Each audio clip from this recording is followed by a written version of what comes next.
Hola, soy Yori y lo único que diré es que el link de la página donde saqué la historia estará en la descripción de este vídeo y sin más sigamos con la parte 8 de esta historia de Inuyasha y Sango complicado amor capítulo 8 La vieja promesa Sango estaba en el suelo, el dolor no le permitía mover el brazo izquierdo, y sabía que los monstruos iban en su dirección, estaba tan agotada y adolorida que no creía poder moverse.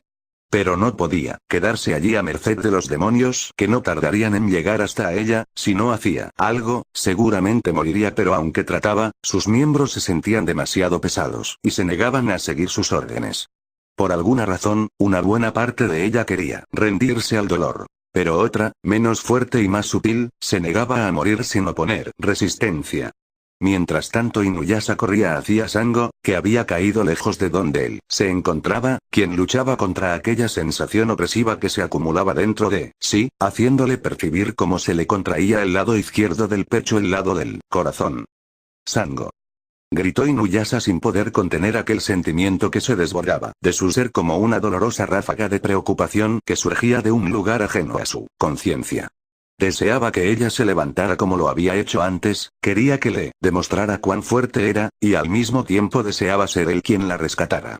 Si le pasaba algo a Sango, si volvía a fallar en su intento de protegerla, si algo malo le ocurriese y él no estuviese allí para ir en su ayuda, no se lo perdonaría. Sin entender y sin preguntarse el por qué, aquel pensamiento fugaz que había cruzado por su cerebro con la rapidez y estruendo de un relámpago, encendió una llama en su interior que recordaba extinta. La desesperada necesidad de protegerla se apoderó de él con tal fuerza que sin saber cómo, destruyó cuanto estaba a su paso y, obcecado por el ansia de no llegar hasta ella, obligó a sus miembros a ir más rápido sin importar el dolor que esto le causaba. Pero nuevamente, no importaba cuánto lo hubiese deseado, la suerte no estuvo de su lado. Agujero negro. Gritó el monje, que había aparecido frente a Sango en el momento más inesperado. Miroku había llegado antes que él. Desde el momento en que Miroku había avisado el descenso de los monstruos a sus amigos, se había mantenido alerta, pero cuando miró que Sango pretendía enfrentarlos sola, no pudo quedarse sin hacer nada y se había apresurado a acercarse al lugar en el que la exterminadora había montado a Kirara para ser útil en caso necesario. Pero cuando Sango fue atacada por aquellos monstruos, él supo que debía actuar. Se precipitó hacia ella y no teniendo más opción, retiró el rosario de su mano, dejando al descubierto aquella maldición que tantas veces lo había salvado. Los demonios estaban a unos cuantos metros de distancia de Sango cuando una resplandeciente luz morada los cegó, atrayéndolos contra su voluntad hasta desaparecer dentro del agujero negro. «Lo ha conseguido», exclamó Shippo desde lejos al ver cómo el monje lograba absorber exitosamente a todas aquellas alimañas en el momento justo. Aome observaba en silencio aquella escena, preocupada por su amiga, pero de repente notó algo raro. «No lo cierra», dijo para sí quedamente. «¿Qué dijiste, Aome?», preguntó el zorrito. «¿No has visto? Ha absorbido a todos los monstruos con su agujero». «No lo cierra», volvió a repetir Aome. «Miroku no puede cerrar el agujero». Inuyasha estaba de pie, sin moverse siquiera. En cuanto aquella luz morada había inundado la atmósfera, algo dentro de él había debilitando sus fuerzas y había dejado de correr. Aquel simple y sutil entendimiento que volvía a golpear su cabeza contra la realidad. Miroku había llegado antes que él. Nuevamente se sintió contrariado, y por más que lo hubiese querido evitar, ese sentimiento pesaba como el mismo plomo en su interior. Volvió a mirar en dirección a la exterminadora, herida, y algo más fuerte que aquella insufrible incomodidad lo obligó a retomar su camino, sin importar nada más. No puedo cerrarlo», balbuceó Miroku intentando con todas sus fuerzas acercar el rosario a su mano sin resultado. El joven monje luchaba con todas sus fuerzas por acercar el rosario a su mano, pero le era imposible. Aquella batalla parecía estar perdida. Y casi por instinto una sola idea pasó por su cabeza. Quizás ese sería el momento en que por fin culminaría la maldición. Seguramente sería absorbido por la maldición de su mano. La exterminadora, aparte del dolor, solo podía sentir un viento fuertísimo que hacía que sus cabellos se movieran con violencia. Apenas podía entreabrir los ojos por la tierra que se levantaba a su alrededor. Un deslumbrante color morado envolvía una silueta humana frente a ella, el cual cada vez se hacía más intenso. De repente, antes de entender lo que sucedía, aquel viento la empezó a jalar hacia la figura iluminada que estaba ante ella. Fue en el momento en que se vio arrastrada con lentitud hacia aquella luz que comprendió la situación. El monje Miroku la había salvado del ataque de los monstruos. Pero a pesar de que ya había absorbido a todos los demonios, el agujero no había sido cerrado y ella estaba siendo atraída por él. Quiso gritar, y lo hizo, pero no escuchó su voz sobre el ruido que provocaba el furioso viento que la seguía arrastrando lentamente hacia el agujero. Sango, corre. Le gritó Miroku, si no te alejas te absorberá a ti también. A lo lejos Aome también gritaba, pero no entendía lo que decía y eso solo creaba más confusión. El viento, los gritos, el polvo y el dolor todo se mezclaba en una maraña de imágenes en su cabeza. No veía nada claro, solo su necesidad de salir de allí. Tenía que levantarse. Tenía que encontrar las fuerzas. Llamó a Kirara, pero la pequeña gatita estaba inconsciente muy lejos de allí y no iría en su ayuda. Debía hacerlo sola, como hasta entonces lo había hecho. Debía ser fuerte. De repente la luz morada desapareció. Solo podía ver una imagen vaga, en rojo. Trató de abrir más los ojos, pero no lo consiguió. De la nada, un cálido tacto la envolvió y el caos pareció desvanecerse por un único momento. Inuyasha había llegado hasta ella, y la había tomado en brazos para luego saltar, alejándose de la zona de peligro. El chico mitad bestia se sorprendió de lo delicado que se sentía el cuerpo de la exterminadora recargado en su pecho, contrario a lo que parecía ser en batalla.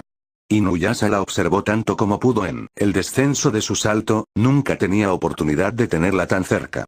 Su suave rostro estaba empolvado y tenía una casi imperceptible cortada en la mejilla. Inuyasha pensó en todas las heridas que había sufrido, en su espalda ensangrentada y en su brazo lesionado. Realmente le hubiera encantado cortar en tajos a las pestilentes bestias que se habían atrevido a lastimarla, pero no había podido hacerlo. Por alguna razón no podía soportar la idea de que algo malo le ocurriese. Y eso le quemaba por dentro. Maldecía su ineptitud cuando se percató de un significativo detalle que casi se le pasó inadvertido. Ahora que lo pensaba, y ahora que lo sentía, Sango era bastante más menuda de lo que aparentaba, y también mucho más ligera. Para Inuyasha aquello significó todo un descubrimiento, pues, detrás de toda la valentía y agilidad que demostraba la hábil exterminadora, se escondía una debilidad tan increíblemente evidente que le costaba trabajo no entender cómo no se había dado cuenta antes. La debilidad que Sango tanto esfuerzo le costaba ocultar residía justamente en algo que ella no podía controlar, en su propia condición de humana y mujer. Y así, muy en lo profundo de su interior, Inuyasha sintió un incognoscible alivio, impregnado de tranquilidad al por fin descubrir la fragilidad que tan bien sabido camuflajear aquella joven, que siempre parecía tan fuerte y segura. Ahora por fin la miraba de manera distinta. Indefensa, así como estaba, adormilada en sus brazos. Apenas Inuyasha tocó el suelo, Sango abrió los ojos. ¿Qué? Inuyasha la seguía sujetando y tenía la mirada fija en ella. Resultaba extraño todo aquello junto. Su cabello seguía volando al compás del viento provocado por el agujero negro, el caos seguía allí, pero ella no lo sentía, nada parecía suficiente importante, solo aquel calor, su calidez envolviéndola. ¿Estás bien?, preguntó él. ¿Me has salvado? Inuyasha respondió quedamente, luchando contra el agotamiento y el dolor. Gracias. Inuyasha hubiera querido merecerse aquel agradecimiento, pero sabía que no se lo merecía, por mucho que lo quisiera. Miroku había llegado antes que él. Sin embargo, solo por esta vez, aquello no le impediría guardar aquellas palabras como si fueran propias, porque si ella lo creía así, eso le bastaba. Para que aquel momento se devastara solo hizo falta una voz proveniente de entre los cabellos ondulantes de Sango. ¡Ay, amo! Esa ha estado cerca, exclamó la pulga Myoga, saliendo a la luz luego de ver pasado el peligro. Myoga, tú, gruñó Inuyasha apretando los dientes. Por un segundo pensé que moriría. ¿De veras, Myoga? Todo esto ha sido tu culpa, gritó Inuyasha rabioso, pero antes de Inuyasha pudiera desatar su furia contra la anciana pulga, algo lo interrumpió. Miren. Es el boomerang de Sango, gritó Shippo a lo lejos. El Hiraikotsu atravesaba el cielo en dirección opuesta a donde había sido lanzado, pero todos se habían olvidado de él y solo ahora se percataban que el boomerang nunca había tocado tierra desde el ataque de Sango. Justo ahora se dirigía a toda velocidad hacia el agujero negro. Al escuchar la advertencia de Shippo, Sango despertó de languidez y quiso incorporarse e ir por su preciada ama. Mirai Kotsu. Exclamó Sango tratando de zafarse de los brazos de Inuyasha, pero este no se lo permitía. No puedes hacer nada. Decía Inuyasha evitando que fuera a exponerse al peligro del agujero solo por recuperar el boomerang, tengo que ir por él o el agujero lo absorberá, suéltame. Exigía Sango golpeando débilmente a Inuyasha, agotada por el esfuerzo, el Iraikotsu se dirige a Miroku. Seguía gritando Shippo, cierra el agujero. Suplicaba Sango presa de los brazos de Inuyasha, no puedo. Señorita Aome, lance una flecha. Dijo Myoga saltando del hombro de Sango, ¿sí? Y tomando la última flecha de su carcaj apuntó en dirección al Iraikotsu con la intención de desviarlo. La flecha sagrada surcó los cielos a gran velocidad dejando detrás de sí una estela de energía espiritual brillante dando justo en el blanco, pero apenas la flecha tocó al boomerang en movimiento, en lugar de desviarse, se partió por la mitad y ambos pedazos salieron volando en distintas direcciones. Mirai Kotsu. Gritó alarmada Sango al ver cómo su arma más preciada era partida en dos y haciendo uso de todas las fuerzas que le quedaban se liberó impulsivamente de Inuyasha, quien ya no intentó detenerla, y corrió hacia el pedazo más cercano. Justo en ese momento, como una flor que florece a la inversa, el agujero negro se disipó en la mano del monje Miroku, dejando un silencio repentino. Por fin ha conseguido cerrar el agujero, dijo Myoga sobre la ausencia del ruido, no, negó el monje mirándose la palma derecha, mientras sostenía el rosario en la otra, yo no cerré el agujero, ha desaparecido. Sorprendente, ¿eso quiere decir que ya eres normal?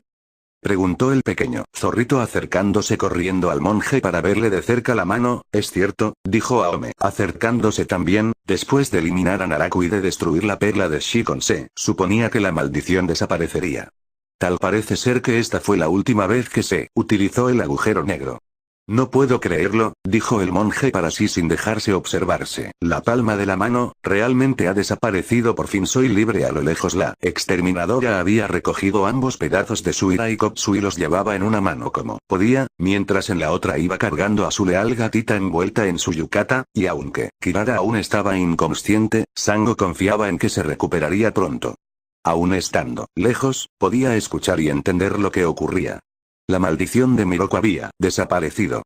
En el fondo le alegró por él y pensó en lo que en otro tiempo aquello habría significado para ella, recordó todas las esperanzas que había puesto en ese tan esperado momento y que ahora le eran indiferentes.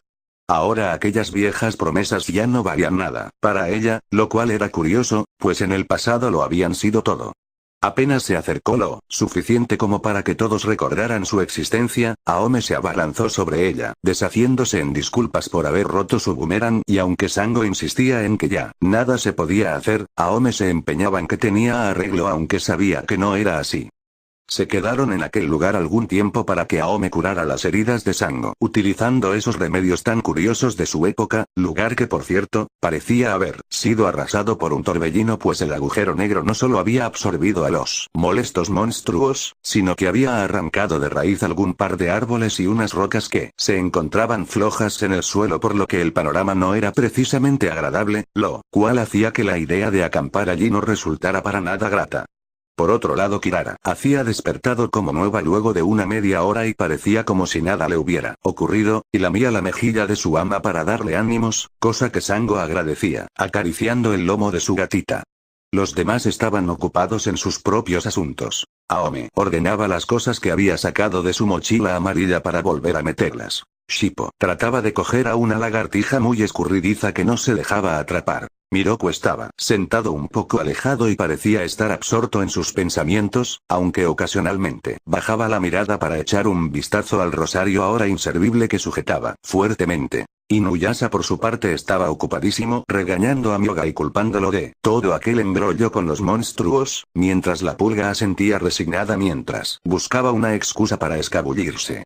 Cuando por fin la encontró, agradeció la ayuda y se fue dando saltitos diciendo que se iría a refugiar con el anciano Totosai, por lo que no tendrían que preocuparse por él, cosa que definitivamente no pensaban hacer.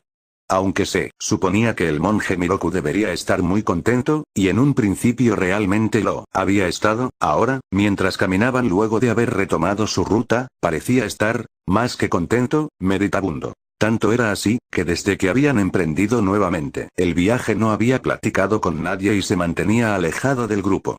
El monje solo pensaba en una cosa: ¿qué haría de su vida ahora que ya no estaba sujeto a la maldición? Desde siempre había contemplado su existencia ligada a aquella maldición. Toda su vida la había planeado alrededor del tiempo máximo de vida que se suponía tenía establecido debido a la maldición que Narako había puesto en su familia, pero de repente, todo aquello desvanecía y ahora era dueño de sí. Ahora podía pensar realmente en planear una vida normal. Era extraño lograr alcanzar definitivamente el objetivo perseguido durante toda una vida. De repente parecía que todo comenzaba desde cero. Las aspiraciones soñadas se alcanzaban en un solo y pasajero instante que, curiosamente, no resultaba tan satisfactorio como habría imaginado que sería, cuando menos no llegaban recubiertos de honor y gloria como lo había visualizado en su mente. Aquellos sueños dorados y fantásticos habían resultado puro y simple oropel. La realidad, sus más grandes y anheladas aspiraciones se había visto satisfechas y se sorprendió al descubrir que, sencillamente eran, y eso era todo. No lo habían hecho ni más fuerte ni más astuto, solamente habían sido alcanzadas. Ahora podía buscar otros nuevos objetivos. Porque así es siempre, no importa cuántas veces consigamos nuestros objetivos ni cuánto tiempo hayamos tardado en hacerlo, al final la satisfacción es efímera, y ese momento es tan exquisito que tenemos la necesidad de rozar nuevamente esa agradable sensación tan parecida a la felicidad, cada vez con más ambición, cada vez con más ahínco, pues jamás deseo satisfecho volverá a nosotros sin una nueva aspiración. Siempre que logramos algo, queremos más. Ahora podría tratar de alcanzar aquello que no había planeado pero que había visualizado como modestos, tal vez, o si lo consiguiera. Ya lo había conseguido, era tiempo de pensar en el siguiente paso. ¿Qué haría ahora? La imagen se le presentó, clara y concisa. De hecho, la tenía enfrente de forma literal. Miró a la exterminadora, que caminaba a algunos metros delante de él. Recordó aquella promesa empolvada y lejana que le había hecho, rememoró cómo le había asegurado que no tenía nada para ofrecerle, y cómo ella había dicho que no le importaba. Cómo le había insistido en hacerle notar que él no era un buen partido y que menos aún con aquella maldición, pero también cómo, ante la insistencia de aquella joven de quererlo pese a todo, le había prometido iniciar una nueva vida cuando consiguiera deshacerse de la maldición. Y por fin se había deshecho de ella. Ahora podía iniciar aquella vida nueva que jamás se había molestado en contemplar, hasta ahora. Solo existía un obstáculo, uno tan prominente, que le costaba encontrar la solución, y dicho obstáculo había sido ocasionado precisamente por su propia estupidez. La había traicionado y sabía que ella no lo perdonaría por eso. Aún a sabiendas de ello, el monje se permitía albergar una minúscula esperanza, y esa esperanza se mantenía viva gracias a un pequeño suceso. Él había notado cómo, a pesar de que Sango debía de odiarlo, cosa que consideraba tenía bien merecida, de todos modos había mandado a Kirara en su ayuda cuando lo necesitó. En esta ocasión, debía demostrarle que él estaba dispuesto a hacer todo por conseguir su perdón y por recuperar su confianza. Ese sería el nuevo plan. Continuó observándola de lejos, imaginando un nuevo futuro en el que ella estaba incluida, sin saberlo siquiera. Mientras tanto, a lo lejos, Inuyasha le arrebataba con brusquedad el Iraikotsu hecho pedazos a la exterminadora y esta, sin oponer resistencia, esbozaba una casi imperceptible sonrisa ante la gentileza de aquel joven mitad bestia, quien sin darse cuenta, le había recordado cómo esbozar ese gesto suave que trae consigo la verdadera felicidad. Continuará.